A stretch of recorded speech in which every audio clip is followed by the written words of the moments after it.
Okay, I'll run through the CentOS 7 installer. So I'll accept the default here for English, press continue. I'll set my localization settings, my date and time,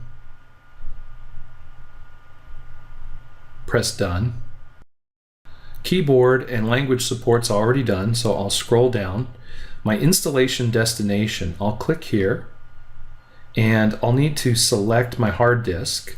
So I'll click it twice till I see the check mark, and I'm just going to choose the automatic default partitioning that is recommended. So automatically configure partitioning, that's fine. I'll click done. For my software selection, right now it's set to a minimal install, which will be basically a command line interface only. If you're new to CentOS 7, I recommend giving yourself a desktop. So I'll click software selection, and I'll scroll down and choose the GNOME desktop, and I'll accept the default packages and just press done. Network and host name. So I'll select this, and you can see here that I've got an Ethernet port here.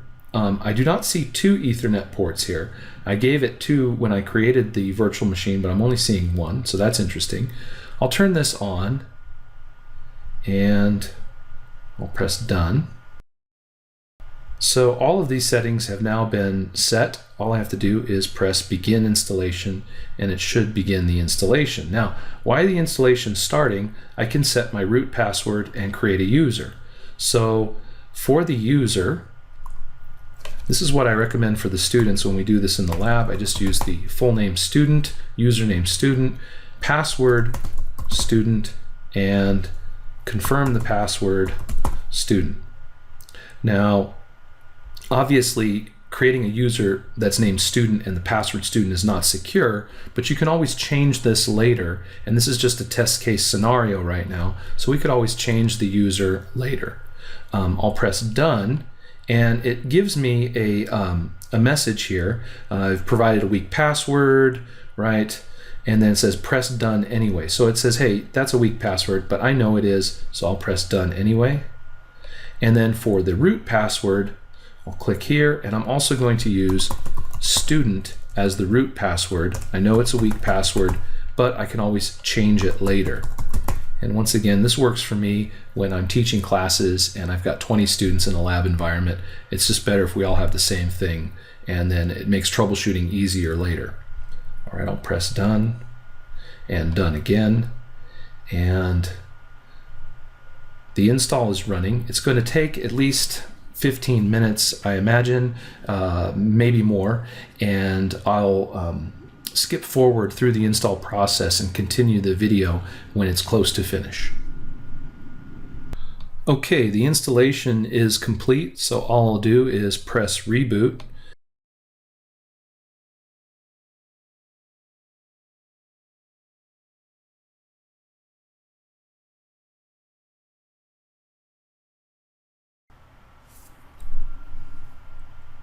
Okay, CentOS 7 has rebooted, and it looks like I need to accept the licensing information.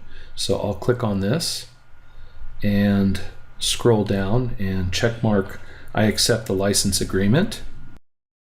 Press done. Now I'll scroll down and select finish configuration down here in the bottom right hand corner. Finish configuration. Kdump, I'll just accept the default here and press forward. And my install is up, so I'll click on student, put in the password student, and sign in. All right, and CentOS 7 has installed.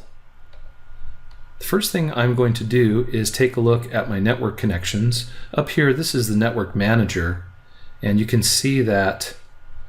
Actually, I'll just press next here, and next, and next, and start using CentOS 7. Okay, now I'll go up to the network manager, and if I right click here, it looks like it only sees the one network interface. Let's take a look. I'll go to Applications, Terminal, open up a terminal connection, and type in ifconfig.